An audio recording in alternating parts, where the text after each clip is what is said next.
The rescue shuttle shook hard as it entered the atmosphere of 442B. Red warning lights flashed across every screen in the cockpit. Alarms screamed so loud that Lieutenant Danny Carter could barely hear himself think. He gripped the handles next to his seat and held on as the small ship dropped through the sky like a stone. Beside him, Specialist Brooks was trying to regain control of the shuttle. Her hands moved fast across the controls, but nothing was working. The ship had taken too much damage. 3 of the 4 engines were dead. The navigation system was offline. They were going down, and there was nothing either of them could do to stop it. "Brace for impact," shouted over the noise of the alarms. "This is going to be bad." Danny looked out through the cockpit window. He could see the surface of the planet rushing up toward them. There were strange trees below, tall and thin with branches that looked like glass. Beyond the trees, he could see the shape of a building. That was the research station. That was where they had been trying to go. The distress signal had come 3 hours ago. The station had sent out an emergency call, and then everything had gone silent. No more messages. No response to any attempts at contact. Just silence. They were a peaceful species. They were thin and delicate, with large amber eyes and skin the color of pale blue sky. Their bones were hollow like the bones of birds. They had never known war. They had never needed weapons. They had joined the Galactic Accord because they wanted to study the stars, not fight for them. Humans had only met the 2 years ago. The 2 species had become friends quickly. They were curious about everything, and humans were happy to share knowledge. In return, they shared their advanced medical technology. It was a good partnership. Now something had gone wrong at the research station, and Danny had been sent to find out what. The shuttle hit the first tree at full speed. Danny heard the sound of breaking glass as the crystalline branches shattered against the hull. The ship spun sideways and hit another tree, then another. Each impact threw him against his restraints. He felt pain shoot through his chest as the straps dug into his body. Then they hit the ground. The world turned into noise and fire and metal. Danny felt his body slam forward, then backward, then sideways. He heard things breaking. He heard scream once, then go silent. He heard the sound of his own bones cracking inside his body, a sound he would never forget for as long as he lived. When the shuttle finally stopped moving, Danny could not see anything. His vision was filled with white light and spots of red. His ears were ringing so loud that he could not hear the alarms anymore. Every part of his body hurt in ways he did not know were possible. He tried to move his right hand. Pain exploded up his arm like fire. He tried to move his left hand. More pain, but not as bad. He forced his fingers to work and reached up to wipe the blood from his eyes. The cockpit was destroyed. Smoke filled the air. Sparks flew from broken wires hanging from the ceiling. The front window was gone, and he could see the alien forest through the hole where it used to be. Was slumped in her seat beside him. There was blood on her face from a cut on her forehead, but he could see her chest moving up and down. She was alive. Unconscious, but alive. Danny looked down at his wrist display. The small screen was cracked but still working. It was showing him his medical status, and what he saw made his stomach turn cold. 17 fractures detected across skeletal system. 4 ribs broken on his left side. Both of his collarbones cracked. His left arm fractured in 3 different places.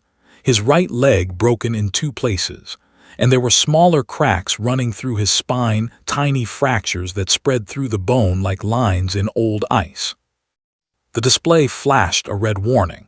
It told him to stop moving immediately. It told him that any movement could cause more damage. It recommended emergency sedation and immediate medical evacuation. Danny dismissed the warning with a tap of his finger. He had survived worse. Maybe not much worse, but worse. He had been a soldier for 15 years. He had fought on the outer colonies when the mining wars broke out. He had crawled through mud and blood on Titan when his entire squad was wiped out. He had kept going when everyone else had stopped. He was not going to die in a crashed shuttle on some alien planet. Danny released his restraints and nearly screamed from the pain. Every movement sent waves of agony through his broken body. His ribs ground against each other when he breathed. His arm hung at his side at an angle that looked wrong. His leg felt like it was filled with broken glass. But he stood up anyway. He grabbed under her arms and pulled her from her seat. She was lighter than he expected, or maybe the adrenaline pumping through his veins was making him stronger than he should be. Either way, he managed to drag her toward the back of the shuttle where the emergency exit was located. The door was jammed. Danny kicked it once, twice, 3 times. On the 4th kick, something in his leg shifted in a way that made him see stars. But the door flew open and cool alien air rushed into the smoke-filled cabin. Danny dragged out of the shuttle and laid her down on the soft purple grass that covered the ground. He looked around, trying to get his bearings. The research station was about 200 meters to the north. He could see it through the trees, a collection of smooth white buildings connected by covered walkways. That was when he saw the movement. There were figures coming out of the station. They were walking toward the crash site, toward Danny, and at first, Danny thought they might be coming to help, but as they got closer, he realized his mistake. These figures were too tall to be, too wide, and they had too many limbs. Danny counted 8 legs on each figure. Their bodies were covered in hard shells that looked like armor. Their heads were small compared to their bodies, with clusters of black eyes that reflected the light of the setting sun. Danny knew what they were. He had seen pictures in military briefings. He had heard stories from soldiers who had survived encounters with them. They were raiders, pirates. They traveled from system to system, taking whatever they wanted and killing anyone who got in their way. They had attacked dozens of outposts across the galaxy. They showed no mercy and they took no prisoners. And now they were here. Danny looked down at, she was still unconscious. He looked at his wrist display. 17 broken bones. Internal bleeding detected. Immediate medical attention required. He looked at the walking toward them. There were 6 of them, all carrying weapons that glowed with green light. Danny reached into the wreckage of the shuttle and pulled out his pulse pistol. It was a small weapon, not very powerful, but it was all he had. He checked the charge. 40%. Maybe enough for a dozen shots if he was careful. 12 shots, 17 broken bones. Danny smiled, and it was not a nice smile. It was the smile of a man who had nothing left to lose and everything to fight for. He raised his pistol and waited. The first fell before the others even knew what was happening. Danny's shot caught it right in the neck, where the hard shell of its body met the softer flesh of its head. The alien made a clicking sound and collapsed to the ground. The other 5 stopped walking. They looked at their fallen companion, then looked at Danny. Their many eyes seemed to study him, trying to understand what they were seeing. Here was a human who could barely stand, a human covered in blood, a human whose body was clearly broken in many places. And this human had just killed one of them. One of them raised its weapon and fired. A bolt of green energy flew through the air toward Danny. He threw himself to the side and the bolt hit the crashed shuttle behind him. The movement sent such terrible pain through his body that he almost passed out. His broken ribs scraped against each other. His shattered arm screamed in protest. But he did not pass out. He rolled across the purple grass, raised his pistol, and fired again. Another fell. The remaining 4 aliens began to spread out, trying to surround him. Danny knew he could not fight them all. Not like this. Not in his condition. He needed to get to the station. He needed to find cover and figure out what was happening. He fired 2 more shots to force the back, then grabbed and started dragging her toward the research station. Every step was agony. Every breath felt like someone was stabbing him with knives. His leg threatened to give out with each movement, the broken bones grinding together inside his flesh. The followed, but they kept their distance now. They had learned that this human was dangerous even when broken. They would not make the mistake of underestimating him again. Danny reached the main door of the research station. It was open, which was a bad sign. Stations always kept their doors sealed to protect against the elements. An open door meant something had forced its way in. He pulled inside and looked around. The entrance hall was a scene of horror. There were bodies everywhere. Bodies. The thin, delicate aliens lay scattered across the floor like broken dolls. Their pale blue skin was stained with purple blood. Their large amber eyes stared at nothing, empty and lifeless. Danny counted 7 bodies in the first corridor alone. 7 peaceful scientists who had done nothing wrong. 7 beings who had only wanted to study the stars and learn about the universe. They had been killed for no reason other than being in the wrong place at the wrong time. They had shown them no mercy. Danny felt something cold settle in his chest. It was not fear. It was not sadness. It was anger. Pure, burning anger that pushed back against the pain and gave him strength to keep moving. He dragged deeper into the station, leaving a trail of his own blood on the clean white floor. There would follow that trail, but Danny did not care. He needed to find survivors. He needed to find weapons. He needed to find a way to stop these monsters. The medical bay was at the center of the station. Danny had studied the layout during the shuttle flight before everything went wrong. He knew exactly where to go, even with his vision getting blurry around the edges. He pushed open the door to the medical bay and found 3 hiding behind an overturned examination table. They screamed when they saw him. Danny could understand why. He looked like a nightmare. His uniform was soaked in blood, both his own and the purple blood of the he had crawled past. His left arm hung at a terrible angle, bent in places where arms should not bend.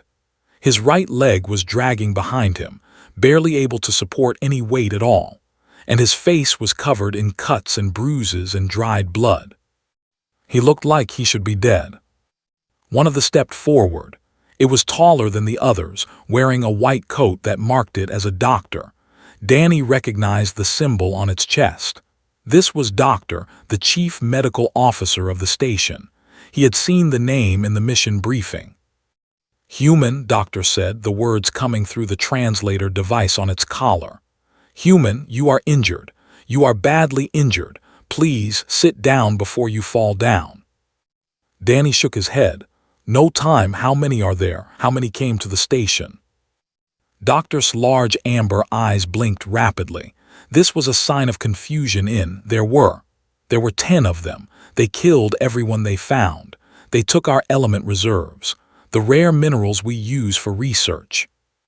Where are the other 6? Danny asked. He had killed 2 outside and counted 4 more chasing him. They went back to their ship. It has landed on the other side of the station. Doctor's eyes moved to the medical display on the wall. It was showing Danny's vital signs picked up by sensors in the room. Human, I must insist that you sit down. Your body is broken. You have 17 fractures. You have internal bleeding. Your organs are being damaged by bone fragments. You should not be standing. You should not be moving. You should not be alive. Danny looked at the display. The numbers were worse than before. His body was shutting down piece by piece. He had maybe an hour before the internal bleeding killed him, maybe less. He did not sit down. I need weapons, he said. Real weapons, not just this pistol. Is there an armory here? Doctor stared at him with those large amber eyes. The doctor had studied many species during its long career. It had learned about the biology of creatures from 100 different worlds. It had thought it understood how living things worked. But it did not understand this. With injuries like these would be unconscious. The pain would have forced the brain to shut down to protect itself. The body would have entered a healing state, all energy directed towards survival. Movement would be impossible. Fighting would be unthinkable. This human had 17 broken bones. This human had internal bleeding. This human had bone fragments piercing its organs, and this human was asking for weapons. "There is an emergency armory," Doctor said slowly. "Down the hall, third door on the left. But human, please, you cannot fight them. You will die. Let me treat your injuries. Let me help you." Danny sat down on a medical bed. "Keep her safe. Keep yourselves safe. Seal this door and do not open it until I come back or until the rescue fleet arrives." "But your injuries." "My injuries do not matter." Danny's voice was flat and hard. "Those things killed your people. They killed innocent beings who never hurt anyone, and they are not going to stop. If they find you, they will kill you too. All of you." He turned toward the door, then stopped and looked back at Doctor. "How long until the rescue fleet arrives?" 6 hours, Doctor said. "We sent a distress signal before they destroyed our communications. A fleet should be on its way." 6 hours. Danny had to survive for 6 hours. He had to keep the away from the survivors for 6 hours, with 17 broken bones and internal bleeding that was slowly killing him. He smiled again, that same cold smile from before. "Then I better get to work." He walked out of the medical bay before Doctor could say anything else. The doctor watched him go, frozen in place by a mixture of horror and amazement. "What is wrong with humans?" one of the other asked in a shaking voice. "Why does he not stop? Why does he not feel the pain?" Doctor did not have an answer. In all the years of studying other species, it had never encountered anything like this. It had never seen a creature push through injuries that should have killed it 3 times over. "I do not know," the doctor said quietly, "but I am beginning to understand why the galaxy fears them." In the corridor outside, Danny Carter limped toward the armory, leaving bloody footprints on the white floor behind him. Each step was harder than the last. Each breath was a battle against the pain. His body was failing, shutting down, dying. But he kept moving anyway. The armory was small but well stocked. Danny found racks of weapons along the walls, signal flares, stun guns designed for scaring away animals, nothing that would hurt a. But in the back corner he found something else. A human standard pulse rifle, still in its protective case. It had been left behind by the last military escort that visited the station 3 months ago. The escort had forgotten it, and the had simply put it in storage, not knowing what to do with such a thing. Danny opened the case and lifted the rifle out. It felt heavy in his hands, heavier than it should have felt. His broken arm screamed in protest when he tried to grip the weapon properly. His cracked ribs sent spikes of pain through his chest every time he breathed. He checked the power cell. 80% charge. That was enough for maybe 50 shots if he was careful, more than enough for what he needed to do. He loaded the rifle and slung it over his shoulder. Then he grabbed 2 extra power cells from the case and stuffed them into his belt. He found a medical kit on a shelf near the door and used it to wrap his broken arm in a makeshift splint. It would not heal the bone, but it would keep the arm from moving too much. The pain was still there. It had not gone away. It would never go away until he received proper treatment. But Danny had learned long ago how to push pain aside.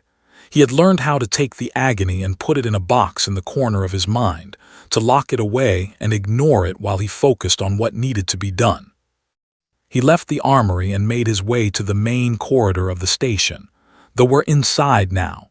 He could hear them moving through the halls, their 8 legs clicking against the metal floors. They were searching for survivors. They were searching for him. Danny found a good position near the entrance to the residential section. There was a narrow hallway here, with only one way in and one way out. If they wanted to get to the survivors, they would have to come through here. They would have to come through him. He sat down with his back against the wall and raised his rifle. The simple act of sitting sent fresh waves of pain through his body. His vision went dark for a moment, and he had to shake his head to clear it. He could feel blood pooling inside his body, filling spaces where blood should not be. His organs were being crushed by the pressure. He was dying, he knew that, but he was not dead yet. The first came around the corner less than a minute later. Danny fired before the alien could react. The pulse round hit it in the center of its body, right where the heart would be if had hearts. The alien stumbled and fell, its legs twitching as it died. The sound of the shot echoed through the station. Now the other knew where he was. They would come for him, all of them. Danny waited. The second was smarter. It came around the corner low and fast, its weapon already raised. But Danny was ready. He fired twice, and both shots found their mark. The alien collapsed in a heap next to its companion. 2 down, 6 left, 50 shots remaining. Danny could hear them talking to each other now, making those strange clicking sounds that pass for language among their kind. They were confused. They were angry. They could not understand how a single injured human was killing their warriors one by one. The third tried a different approach. It threw something around the corner before showing itself. A small metal ball that bounced across the floor toward Danny. A grenade. Danny threw himself sideways just as the device exploded. The blast wave picked him up and slammed him against the wall. He felt more things break inside his body. His right arm this time, the one that had been mostly okay before. The bone snapped somewhere near the elbow, and Danny bit down on his tongue to keep from screaming. But he did not drop his rifle. When they came around the corner, expecting to find a dead human, Danny shot it through the face. The alien fell backward with a wet sound and did not get up again. 3 down, 5 left, 47 shots remaining. Danny pulled himself up to a sitting position. His right arm was useless now, hanging limp at his side. He would have to fire the rifle with only his left hand, the one that was already broken in 3 places. Every time he squeezed the trigger, the vibration would send agony through his shattered bones. He did not care. The next 2 came together, moving fast and firing as they advanced. Bolts of green energy flew past Danny's head, scorching the walls around him. He fired back, not aiming carefully, just sending pulse rounds toward the approaching aliens as fast as he could. One of them went down. The other kept coming. It was almost on top of him now, close enough that Danny could smell the strange chemical odor that came from its body. He fired one more time, and the shot took the alien in the throat. It collapsed forward, its body landing just a few feet from where Danny sat. 5 down, 3 left, 39 shots remaining. Danny tried to stand up. His legs would not cooperate. The broken bone in his right leg had finally shifted too far. It had pushed through the skin, creating a wound that was bleeding freely. He could see the white of the bone poking through the torn flesh. He was not going to be able to walk anymore. But he could still fight. He dragged himself backward, using his one semi-functional arm to pull his body along the floor. He left a trail of blood behind him, a red smear on the white metal. The remaining would follow that trail. They would find him. And when they did, he would be ready. Danny found another good position at a junction in the corridors. There were 3 hallways meeting here, and he could see all of them from where he sat. They would not be able to sneak up on him. He leaned his head back against the wall and tried to catch his breath. Every inhale was a struggle. His lungs felt like they were filling with liquid. The internal bleeding was getting worse. His wrist display flickered with new warnings. Critical blood loss detected. Organ failure imminent. Seek immediate medical attention. Danny dismissed the warnings again. He would seek medical attention when they were dead, not before. The remaining 3 aliens were taking their time now. They had learned to respect this human.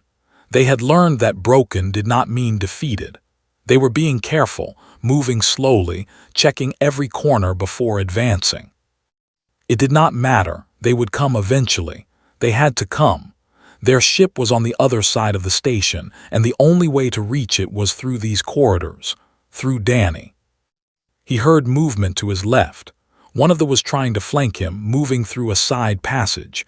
Danny turned and fired twice.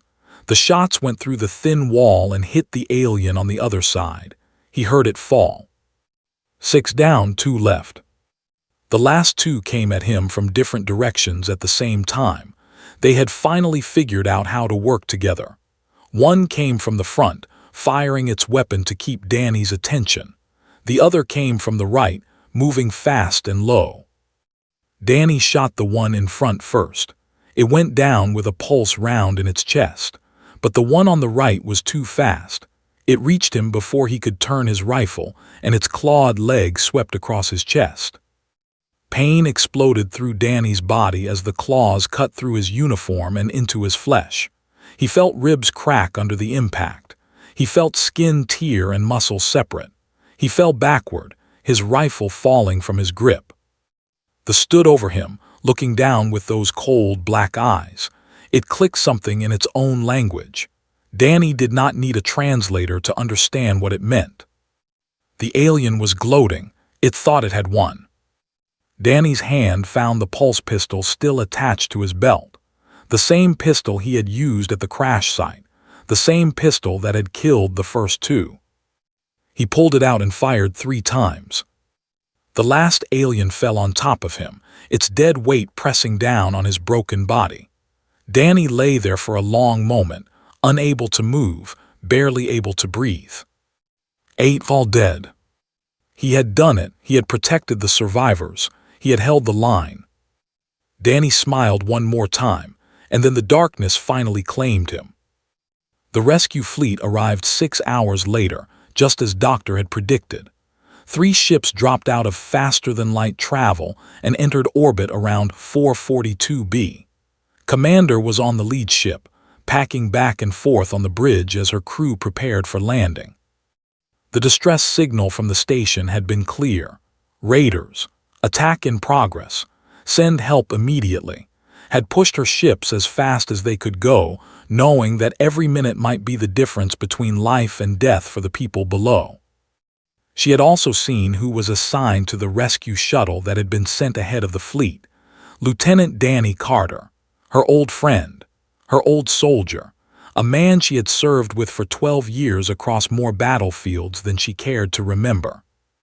If anyone could survive until the fleet arrived, it was Danny. The shuttle landed outside the research station and led her team through the main entrance. What she found inside made her stop in her tracks.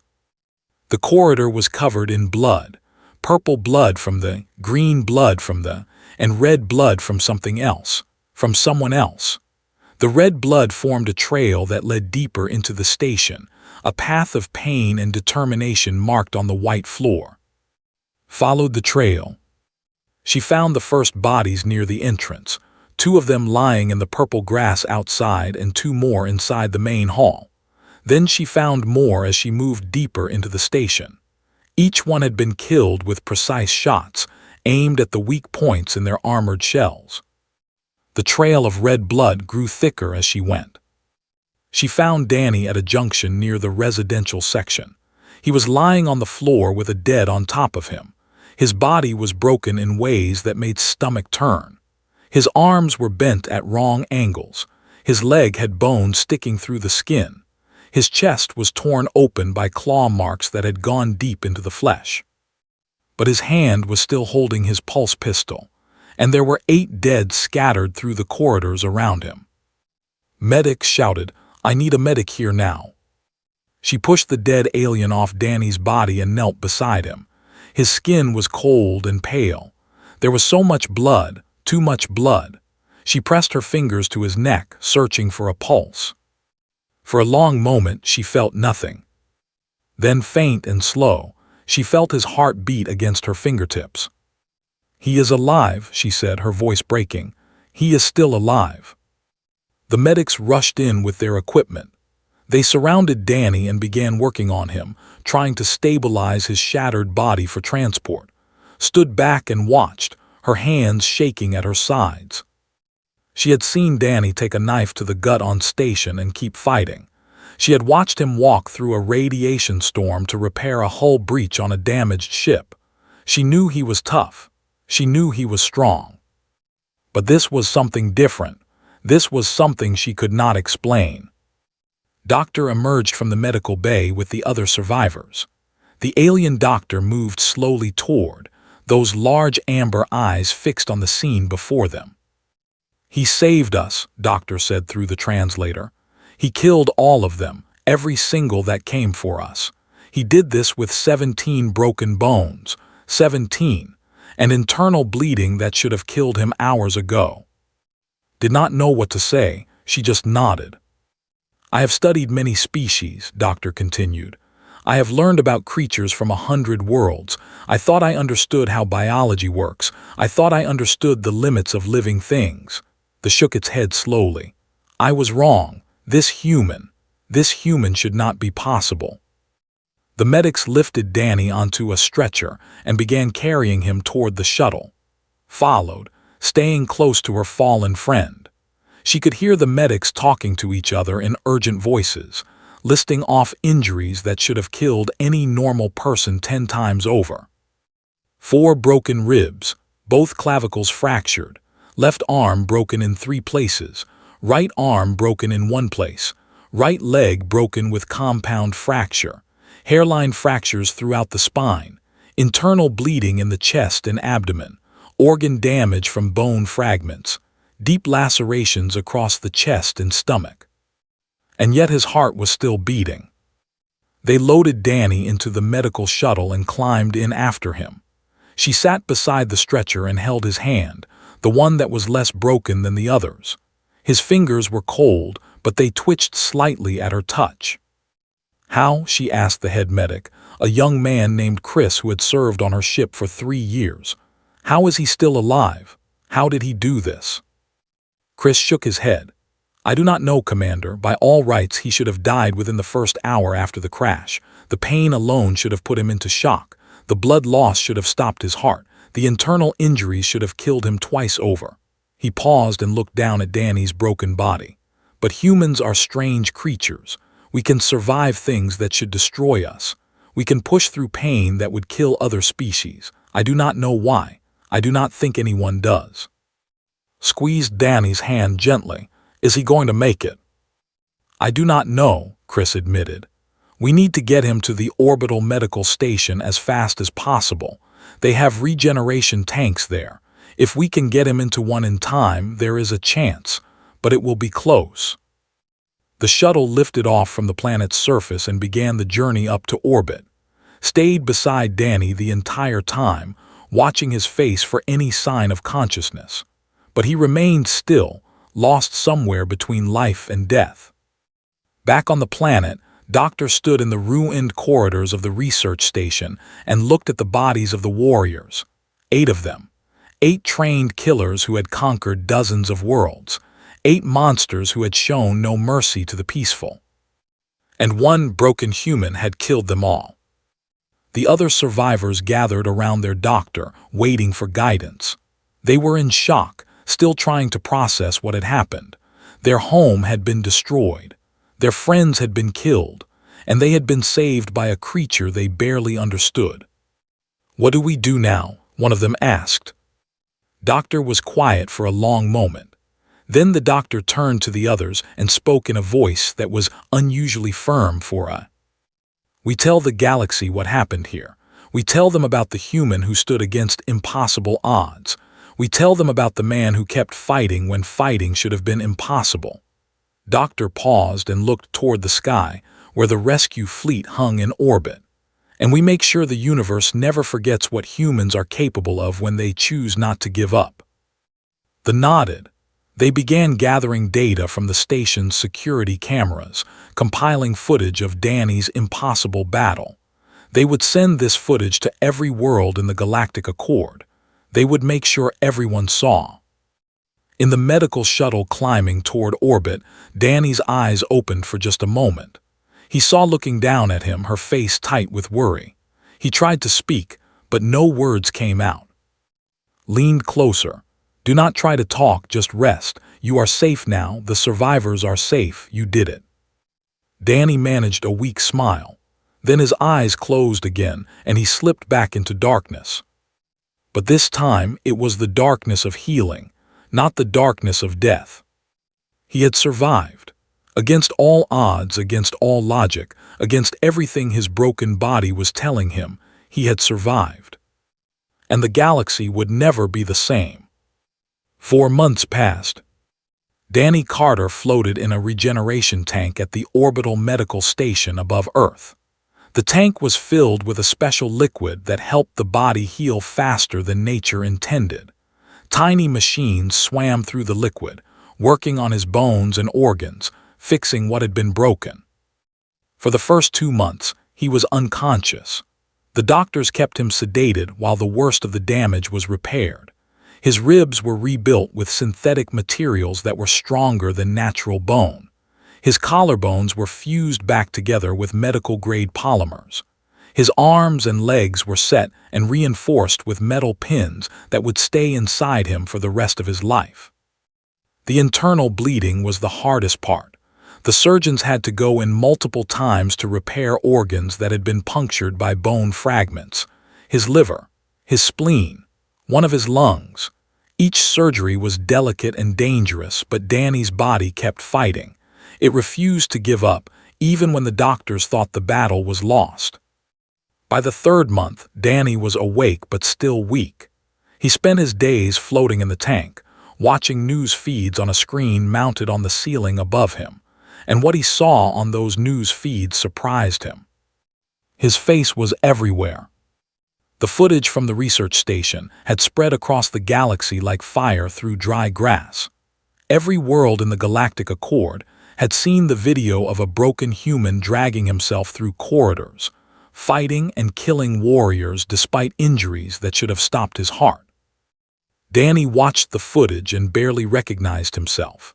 He saw a man covered in blood, moving on legs that should not have been able to support him. He saw a man firing a rifle with arms that were bent at impossible angles. He saw a man who refused to die, no matter how hard death tried to claim him. The galaxy was talking about him, not just talking, they were afraid. The Dominion, for the first time in their long history of conquest, had reached out to request formal diplomatic negotiations with the human government. They wanted to know more about the species that had produced this warrior. They wanted to know if there were others like him. The answer, of course, was yes. There were billions of humans, and every single one of them carried the same potential, the same ability to push past pain, the same refusal to surrender when surrender seemed like the only option. They did not know what to do with this information. They had conquered 17 species across the Orion arm of the galaxy. They had learned that pain was the ultimate weapon. Hurt a creature badly enough and it would stop fighting. Break enough bones and it would give up. This was the way of the universe. Except for humans. Humans were different. Humans were broken. Something in their evolution had failed to give them the safety mechanisms that every other species possessed. When it was injured, its brain would shut down to protect itself. When it was damaged too badly, it would enter a coma while its body healed. Every creature in the galaxy had some system that forced it to stop before the damage became too severe. Humans had no such system. They could push through pain that would render other beings unconscious. They could force broken bodies to keep moving through willpower alone. They could look at certain death and choose to fight anyway. This terrified them more than any weapon ever could. At the end of the 4th month, Danny finally emerged from the regeneration tank. He was thin and pale, his muscles wasted from months of inactivity. But he was alive. His bones were whole. His organs were repaired. The doctors told him he would need physical therapy for at least 6 more weeks before he could return to duty. He lasted 3 weeks before he got bored and started doing exercises on his own. When he finally received clearance to return to active duty, he found a message waiting for him. It was from the collective, the governing body of the species. They were requesting his presence at their capital world. They said they had something they wanted to give him. Danny's commanding officers told him it was a great honor. No human had ever been invited to the before. They were a private species who rarely allowed outsiders into their most sacred spaces. Danny accepted the invitation. The trip took 2 weeks. When Danny's ship entered orbit, he saw a world of stunning beauty below him. The surface was covered in crystalline forests that sparkled in the light of the local sun. Cities of white stone rose from the landscape like sculptures carved by giants. Rivers of clear water wound between the buildings, catching the light and turning it into rainbows. A shuttle came up to meet Danny and brought him down to the surface. He landed in the capital city, where a crowd of thousands had gathered to see him. They were silent as he walked down the ramp from the shuttle. Their large amber eyes followed his every movement. Danny did not know what to expect. He did not know why they were staring. Then one by one, they began to kneel. Danny stopped walking and looked out at the sea of kneeling. He did not understand. They were not a species that knelt before anyone. They did not have hierarchies. They did not believe in placing one being above another. And yet here they were, thousands of them, kneeling before a single human. Doctor emerged from the crowd and walked toward Danny. The doctor was carrying something in its thin hands, a piece of fabric, woven from silk and embroidered with symbols in gold and silver thread. "We have created a new honor," Doctor said through the translator. "We have never had honors before. We never saw the need. But what you did requires recognition. What you did must be remembered." The doctor held up the fabric. It was a sash, meant to be worn across the chest. The symbols on it were beautiful, flowing lines that twisted and curved in patterns that seemed almost alive. "This is for those who stand when standing is impossible," Doctor continued. "For those who fight when fighting means death. For those who move when the body says stop." The doctor stepped forward and draped the sash over Danny's shoulder. "We have only one word for such beings in our language. We call them the unbreakable." Danny looked down at the sash hanging across his chest. He did not feel like a hero. He did not feel unbreakable. He felt like a man who had done what needed to be done, nothing more. But when he looked up at the thousands of kneeling before him, he understood something important. He had given them hope. For a species that had never known violence, that had never needed warriors, the galaxy was a frightening place. That had shown them how cruel that galaxy could be. And Danny had shown them that cruelty could be defeated. "Thank you," he said, his voice rough with emotion. "I did not do it for honors. I did it because those people needed help. I did it because it was the right thing to do." Doctor nodded slowly. "We know, that is why the honor means something. You did not seek glory. You simply refused to give up, even when giving up was the only logical choice." The doctor paused and looked at Danny with those large amber eyes. "That is what makes humans so remarkable. You do not follow logic when logic tells you to surrender. You follow something deeper, something we do not have a name for." Danny thought about the doctor's words for a long time. He thought about the pain he had felt on that station, the agony of moving on broken bones. He thought about the darkness that had tried to claim him, and how he had pushed it away through sheer force of will. "I think," Danny said finally, "the word you are looking for is stubbornness." Doctor made a sound that might have been a laugh. "Perhaps, but it is a stubbornness that has saved lives. That has changed the course of history. They are negotiating for peace because of what you did. They are afraid to attack human settlements now, afraid that every human might be like you." Danny smiled. "They are right to be afraid, because every human is like me. We all carry the same fire inside us, the same refusal to quit, the same determination to keep going no matter how hard things get." He looked up at the sky, toward the stars he had spent his whole life traveling. Somewhere out there, they were watching. Somewhere out there, other species were learning the truth about humanity. Humans could be hurt. They could be broken. They could bleed and suffer and come close to death. But they would never, ever stop. And that made them the most dangerous species in the galaxy. Danny Carter, the man with 17 broken bones who would not stay down, walked through the crowd of kneeling. The sash of honor hung across his chest, its symbols catching the light. He did not know what the future would bring. He did not know what challenges awaited him among the stars. But he knew one thing for certain. Whatever came next, he would face it the same way he had faced the same way every human would face it. With stubbornness, with determination, with the refusal to give up. Because that was what it meant to be human. And it was enough.